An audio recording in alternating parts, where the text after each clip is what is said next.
Hello, I'm Folake Ike, and today I'm just here in your living room, or maybe you're in your bedroom. All I want to tell you is a happy home is purchasable if only you can pay the price. Now, I want to talk about relationship today, how to strengthen your relationship. Before you can strengthen anything, you need to understand some factors that will affect you if you don't give attention to it properly.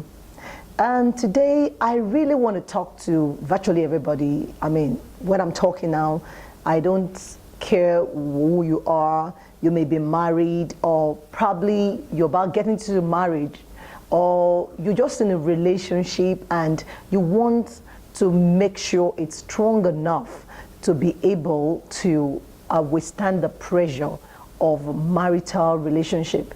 I want you to really pay attention today. Now, one thing I'd love to ask you is, what kind of relationship are you building? There are different types of relationship. We have people in dependent relationship. Some are in an independent relationship, and of course some are in an interdependent relationship. Now, what I mean by dependent relationship is a kind of parasitic mode of relationship. You know what I mean? When one party is always doing all the stuff, while the other party depends on this other one to do everything emotionally, financially. This other person is just taking decision. If you're in that kind of relationship, I can assure you, I bet you it won't last. A relationship is supposed to be interdependent. Now, there are some other people that are into independent relationship. You know what I mean? I mean, both of you just tell yourself, mind your business. Don't get in my way. I won't get in your own way too. You just want to take care of your own business. I want the other party to take care of his or her own business. I don't think you are really serious. I don't know what you're up to, and I don't know what you want to achieve doing that.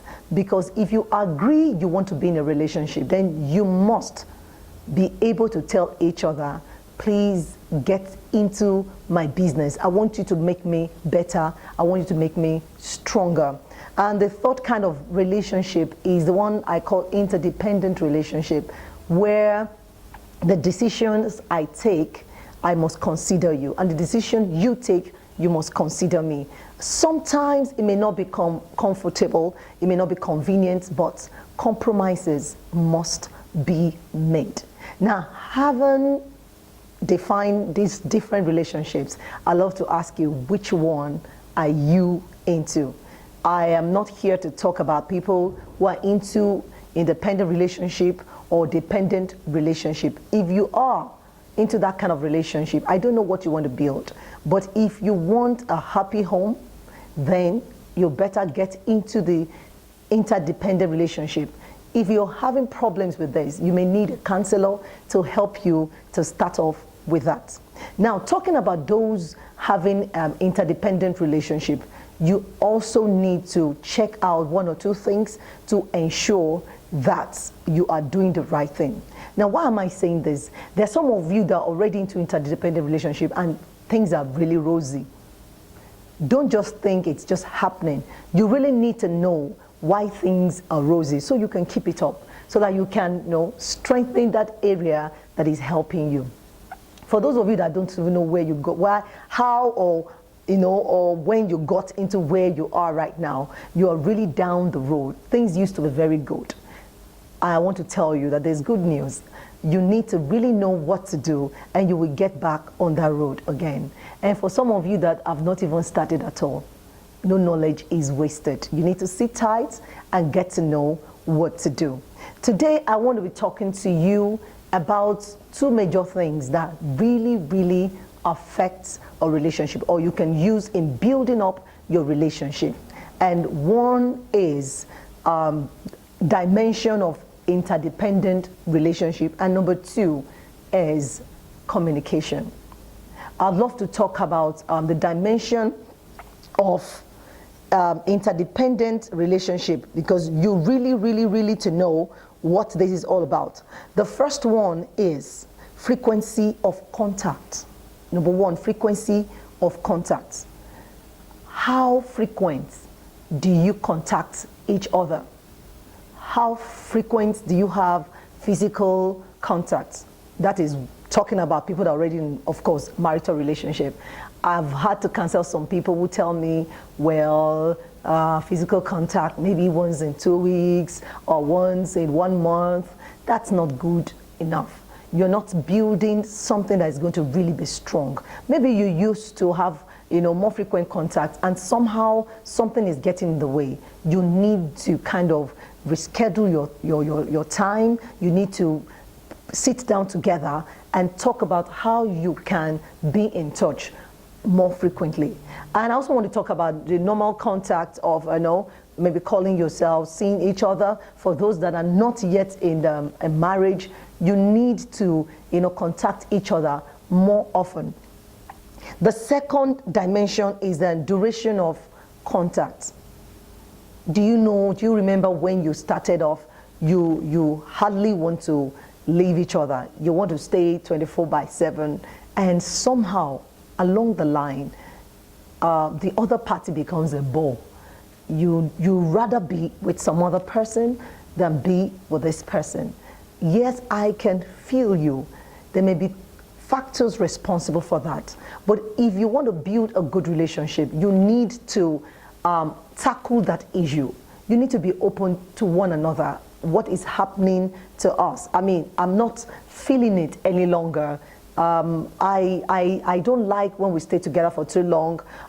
We usually argue too often, or I prefer it. I don't like it because it's like I prefer it when you've traveled. When you're not there, I feel better. And things like that. You can't afford to remain in that state. You need to work on it. Once you are no longer enjoying staying together for so long, something is wrong. I know sometimes your work may get in the way, but what I'm saying is, even when your work gets in the way, you should miss each other. If you're no longer missing each other, something is wrong with that dimension. The third one I want to talk about is diversity of interaction. Diversity of interaction. Interaction needs to be diversified. Some people have one way of interacting, and that is it. In most marital relationships today, statistics, has that couple are really, together only when they are having, physical contact or sexual relationship, and that's when they really, stay together and talk. There are no other ways of interacting. You don't do other stuff. You don't know how to pass your message across. You can't tell the other person you love her or you love him, except you are in the bedroom. That is not good enough. There is something wrong with that relationship. And finally, I'd want to talk about direction of influence. What is the direction of your influence? Is it unidirectional or bidirectional? What I mean by unidirectional is it just one person? Is it towards one person? Is one person making all the decision? Is it one person that is influencing the other person? Is it one person that is dominating the other person? It should be bi-directional. I should have a strong presence in your life. You should have a strong presence in my life. Then you can say you are building a happy home. The other one I want to talk about, the other factor, is communication. And I'd love to talk about different types of communication. We have the verbal communication, we have the non-verbal communication, we have the written communication, and of course we have the biological response. The verbal communication is, the usual, verbal talk, which is very important if a relationship must be strong. Not just talking to each other, but what do you say and how do you say them? What do you say and how do you say them? Now, there won't be issue of trust if there is communication and you're doing it very well. You talk a lot. There is nothing like editing what you're saying. And that means everyone in the party or everyone in the relationship has to accept the other party. Sometimes I make mistakes. Sometimes the other party is going to make his mistake or her own mistake. Do you say things like, I told you so? That usually will affect verbal communication. That will bring in lies. Because the moment somebody starts talking to you and you're already being judgmental, the person is not going to talk to you about that issue again. For instance, somebody meets an ex somewhere and the person is willing to share it. You should give the person room to speak. Sometimes you need to be the listener and listen very well. And of course, when you're also talking, you need to be very straight. You need to be sincere with each other. This is usually very difficult until both of you actually sit down together and say, can I tell you anything? Are you sure I can tell you anything? I'd love to tell you everything so that I don't keep other company outside where I am free. Can I be myself? Can I tell you all that happened today? I made a mistake today. Please don't crucify me. Will you listen to me? That is maturity. And for you to be able to say, okay, I need to listen to you. Do you know that there won't be any issue of blackmail if we can actually speak openly to the other person in our relationship? The reason why people want to blackmail is because they know you can't open up to your partner. We should be able to open up to our partners. Yes, sometimes we'll fall.